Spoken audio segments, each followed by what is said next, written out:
তো প্রিয় বন্ধুরা, অবশেষে West Bengal joint entrance examination board থেকে এএনএম জেএনএম 2024 যারা তোমরা পরীক্ষা ফর্ম ফিল আপ করেছিলে, তো তোমাদের অ্যাডমিট কার্ডের ডাউনলোড করার জন্য ওয়েবসাইটে লিঙ্ক দিয়ে দিয়েছে। এখান থেকে সরাসরি তোমরা গিয়ে যাবতীয় তথ্য দিয়ে কিন্তু তোমার অ্যাডমিট কার্ড ডাউনলোড করে কোন সেন্টারে তোমরা দিয়েছিলে সেটা ঠিক আছে কিনা দেখে নেবে এবং কোন টাইমে পরীক্ষা অবশ্যই দেখে নেবে। দেখো, download admit card ANM GNM 2024 is available in boards website.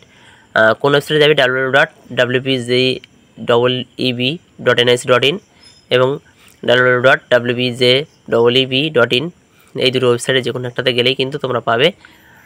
5/7/2024 অর্থাৎ আজ থেকে 14/7/2024 পর্যন্ত বেলা 2টো পর্যন্ত কিন্তু তোমরা এই অ্যাডমিট কার্ড ডাউনলোড করতে পারবে এই লিঙ্ক থেকে। তারপরে কিন্তু আর কোনো মতেই ডাউনলোড করতে পারবে না।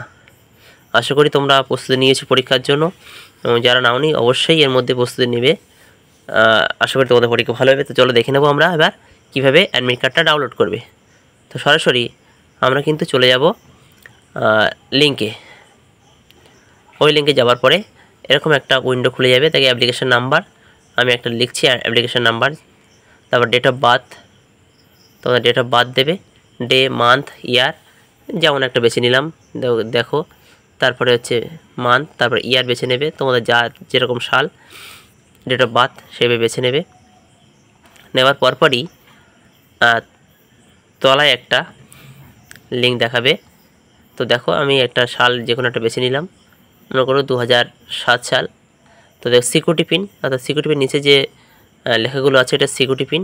তোমাদের প্রত্যেকটা উইন্ডো খুলবে, আলাদা আলাদা বার হবে, তার সবার সিকিউরিটি পিন আলাদা আলাদা হবে। সেই সিকিউরিটি পিন লেখার পরে সাইন ইন করলে কিন্তু অ্যাডমিট কার্ড পিডিএফ ফাইলে তো আকারে তোমাদের সামনে খুলে যাবে। আশা করি তোমরা বুঝতে পারলে। এই ধরনের নিত্য নতুন আপডেট পেতে অবশ্যই চ্যানেলটির সঙ্গে থাকো।